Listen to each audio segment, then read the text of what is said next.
Hey, what's up, guys? Welcome back to my channel. My name is Paul, and we're here with Alexander the Great, and we're on to part three. And I believe we left off, we're about to face the King of Kings, Darius. Ready for the big showdown? Obviously, we know Alexander the Great should come up on top, right? Obviously, because he's the Great. How is he going to do it? What kind of awesome visuals are they going to bring for us? Because I know Epic History does not let me down. I've only seen Crusades, and I've only seen half of Alexander the Great, but each episode blows it away. This channel is just amazing. I can't believe this series isn't on the History Channel because I just think it's that well done. So, anyways, yes, I'm really looking forward to this. This by far, I don't know. I think I've looked to this. I don't know Alexander. I'm fumbling my words. I'm sorry. I don't know this. I guess. The heck am I trying to say? The series. There you go. The series, the most probably out of all the videos I've been doing.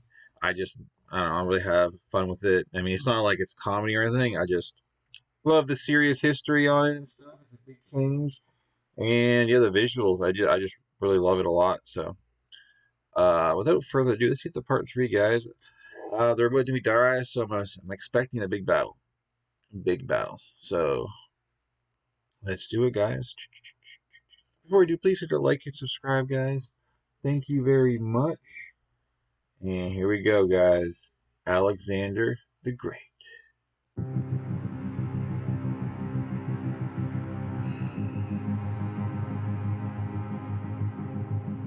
In 334 BC, Alexander, 21-year-old ruler of the small Greek kingdom of Macedonia, led an invasion of the vast Persian Empire. It seemed impossible odds. But thanks to Greek military dominance and Alexander's fearless leadership, he won two great battles against the Persians, at the river Granicus and at Issus.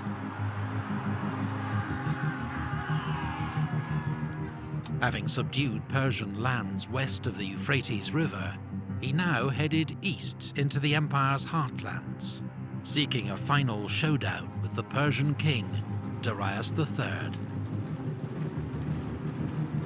Here we go. Receiving news that a great Persian army led by Darius had assembled at Gaugamela, near modern Mosul in Iraq, he made straight for it.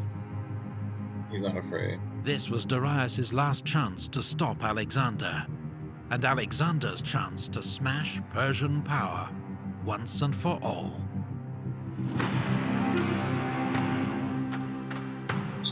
Alright.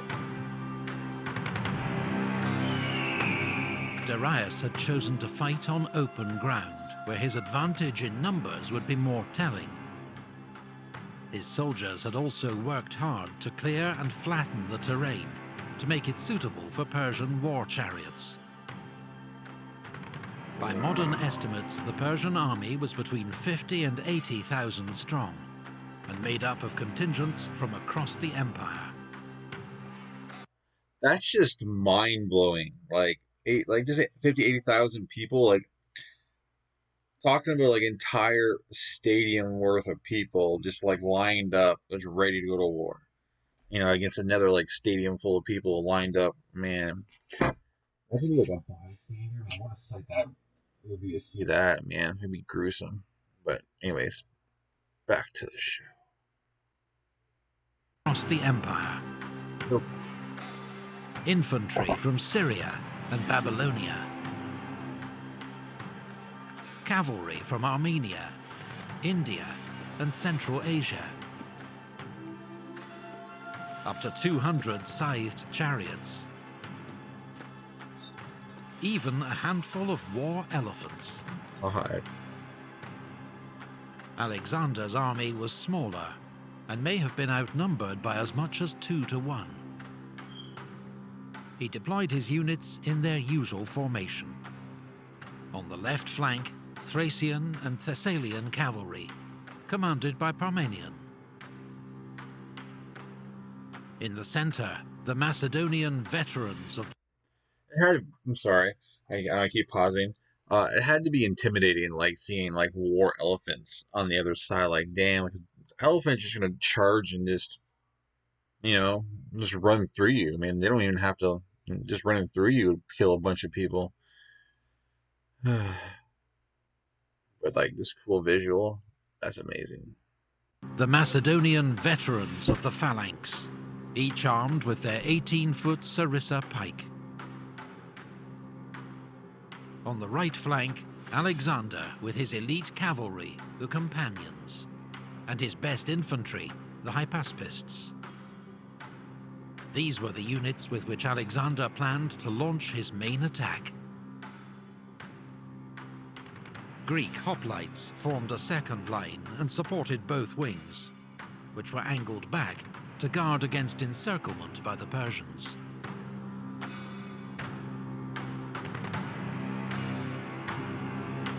The battle began when Alexander led his wing out to the right, a move that took the Persians by surprise. Could Alexander really be trying to encircle their huge army? The Persians mirrored his movement, taking troops away from their center to outflank Alexander and prevent him leaving the area they'd cleared for the Persian chariots. But Alexander's unusual maneuver was a trap to entice the Persians to weaken their center. When he saw that it had worked, he ordered his Greek cavalry to charge to keep the Persians fixed in position. A giant cavalry battle developed on the right wing. Darius, meanwhile, judging this to be the decisive moment, unleashed his chariots. Wow.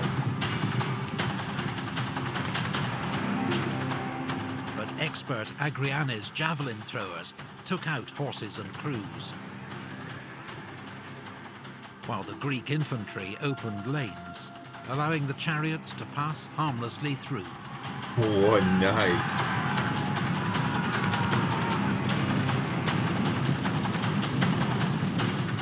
Now Alexander led his companion cavalry and parts of the Macedonian phalanx in a headlong charge straight at the weakened Persian center, fighting his way towards Darius himself. The sudden ferocity of Alexander's assault threw the Persians into panic. The center of the army broke and ran, King Darius himself leading the rout.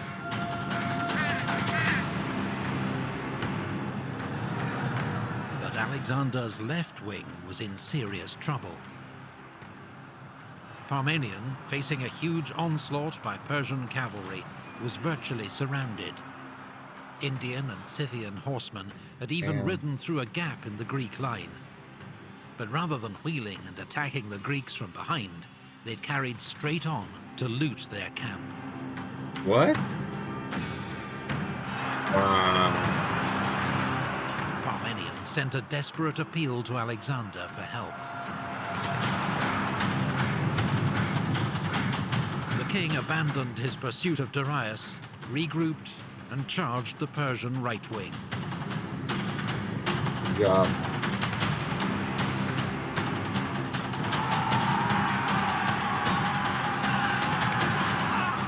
Hardest and bloodiest fighting of the battle, claiming the lives of 60 of Alexander's companions.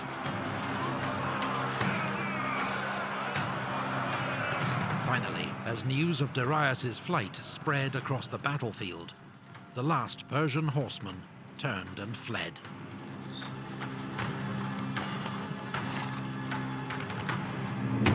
I can't believe Darius is like, men like just skipped the battle and just went to loot the camp. I mean, come on, man. It's like they thought they already won, so they want to be the first ones there to get like first pick. It's like, geez, it's sad. The Battle of Gaugamela was a stunning and complete victory for Alexander. According to ancient sources, he lost just a few hundred men, while the Persians lost thousands.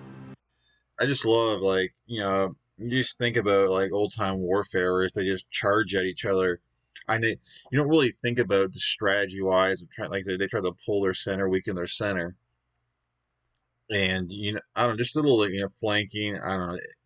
I might have said this before in like previous parts, but I just think it's really cool.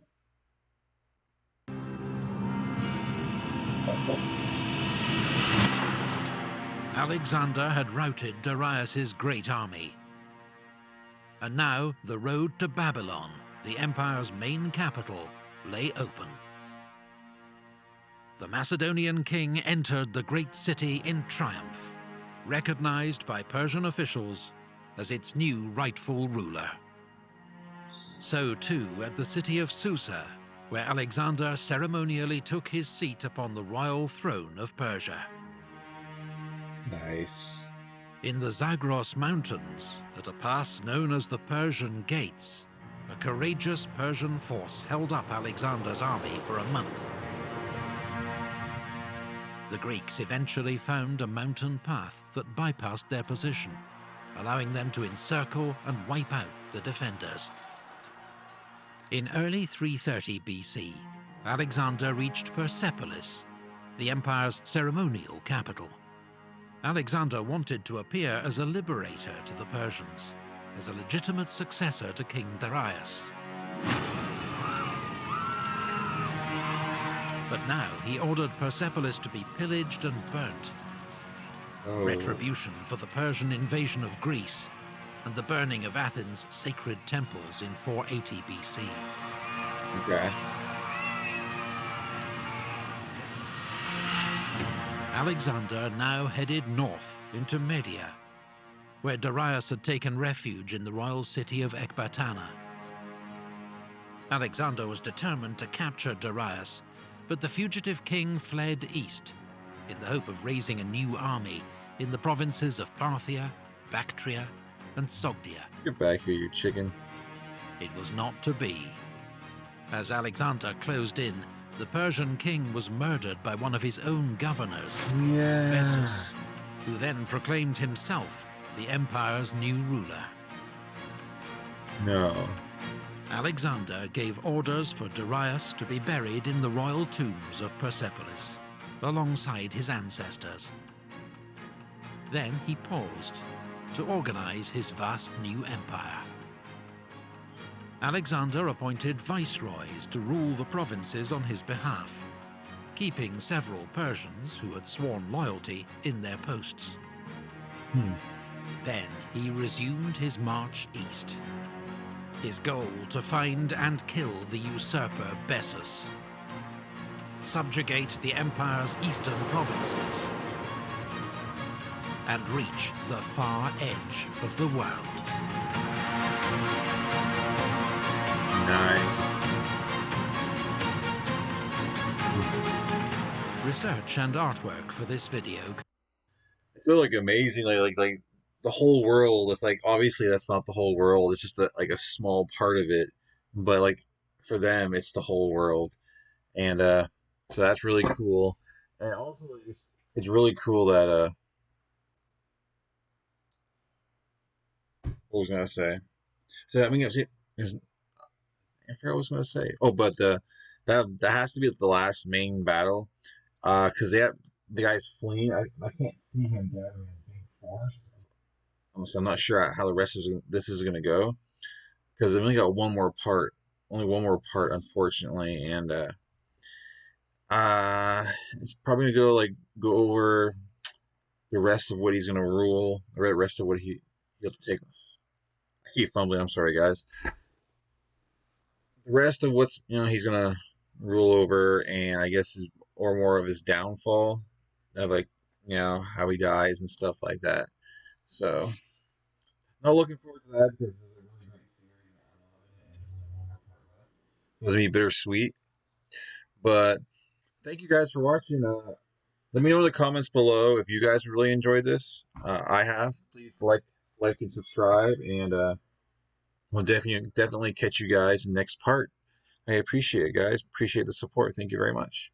Have a good night or good day or whatever time it is you're watching this. Peace.